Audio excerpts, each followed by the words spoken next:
കൂതറ പടം. പടം കൊള്ളൂല, ഭയങ്കര ലാഗും ഫീൽ ചെയ്യും, പെട്ടെന്ന് തീർന്നാൽ മതിയെന്ന് തോന്നും. ആരെ ആക്ടിങ് കൊള്ളൂല, ഭയങ്കര മോശം. പിന്നെ അഖിൽമാരാറ് ചുമ്മാ ബുള്ളറ്റ് അങ്ങോട്ടും ഇങ്ങോട്ടും വരും. ക്ലൈമാക്സിൽ ബുള്ളറ്റ് ഒന്നുമില്ല, അത്രയുള്ള പ്രത്യേകത. ആക്ടിങ് എടുത്തു പറയാൻ വേണ്ടി ഒന്നുമില്ല, ആക്ടിങ് ആയിട്ടൊന്നും തോന്നൂല. അങ്ങനെ വലിയ എക്സ്പ്രഷൻ ഒന്നും നമുക്ക് ഫീൽ ചെയ്യത്തൊന്നുമില്ല.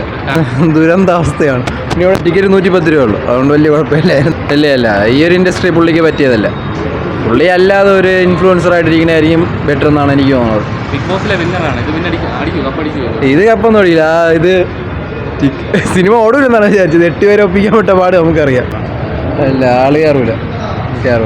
എനിക്കൊരു പോസിറ്റീവ് ഫീൽ ചെയ്യാനില്ല. ഒരു ഡിപ്പാർട്ട്മെന്റ് എനിക്ക് പോസിറ്റീവ് കൊടുത്ത പൈസ മുതലായോ?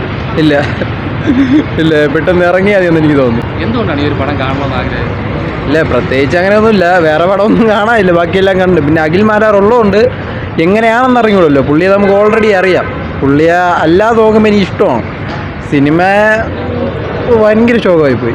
കയറാൻ ഒരു വഴിയില്ല. OTT കാണാൻ വെറുത്തല്ല. തിയേറ്ററിൽ OTT ഒട്ടും വെറുത്തല്ല, OTT വെറുത്തല്ല. അല്ല, ഞാൻ ഒന്നും കണ്ടില്ല. ഞാൻ അശ്വന്ത് കോക്കിൻ്റെ ഒരു റിവ്യൂ കുറച്ച് കണ്ട്. പൊട്ടയാണെന്ന് മനസ്സിലായി തന്നെ, പക്ഷേ ഇത്രയും പൊട്ടയാണെന്ന് വിചാരിച്ചില്ല. കൊള്ളാം, നോർമൽ പടം, കുഴപ്പമില്ല. സൂപ്പർ പടം, നല്ല രസം, നല്ല പടം. എനിക്ക് നല്ലോണം ഇഷ്ടപ്പെട്ടു.